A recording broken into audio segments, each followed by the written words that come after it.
డప్పు కళాకారులు కానీ, చర్మ కళాకారులు కానీ మరి ఎన్నో సంక్షేమ పథకాలు అందిస్తూ ప్రజలకి ఇంటి ముంగల్నే డెలివరీ అనుకుంటూ ఎన్నో కార్యక్రమాలు చేసుకుంటా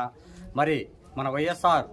సీఎం పథకంలో ఎన్నో కార్యక్రమాలు ఒంటరి మహిళలని ఎన్నెన్నో పథకాలు చేసుకుంటా మరి మన నియోజకవర్గం ఎమ్మెల్యే గారు పిన్నెల నిప్పు రామకృష్ణారెడ్డి గారు మరి ప్రతి ఒక్క కళాకారుల్ని ప్రతి ఒక్క మహిళల్ని ఎన్నో సమస్యలు ఉన్నా కూడా వాళ్ళ ఇంటి వద్దకే వచ్చి ఆ సమస్యల్ని వాలంటీర్ల ద్వారా ఎన్నో పరిష్కారాలు చేసి మీకు ఏమైనా సమస్యలు ఉంటే మళ్ళీ మీరు అవి సరి చేసుకోండి రావని మీరు ఇబ్బంది పడకుండా మరి ప్రభుత్వానికి కూడా ఎన్నో సూత్రాలు చెప్పేసి మరి మన ఎమ్మెల్యే గారు రామకృష్ణారెడ్డి గారు గ్రామం ఎన్నో పథకాలు పెట్టుకుంటా ఎన్నో కార్యక్రమాలు చేసుకుంటా ప్రతి ఒక్కరు అర్హత ఉన్న ప్రతి ఒక్కరు లబ్ధి పొందాలని చెప్పేసి మరి జగన్మోహన్ రెడ్డి సీఎం గారు కానీ మా నియోజకవర్గం ఎమ్మెల్యే గారు కానీ మా కోసం ఎంతో కష్టపడుతుండు ఎన్నో సహాయాలు చేస్తుండు మరి వాళ్ళు మళ్ళీ వచ్చే రోజులలో కూడా మళ్ళీ ఎమ్మెల్యేగా ఉండాలని మళ్ళీ మా సీఎం గారు జగన్మోహన్ రెడ్డి గారు ఉండాలని చెప్పేసి డప్పు జానపద కళాకారుల సంఘం తరఫున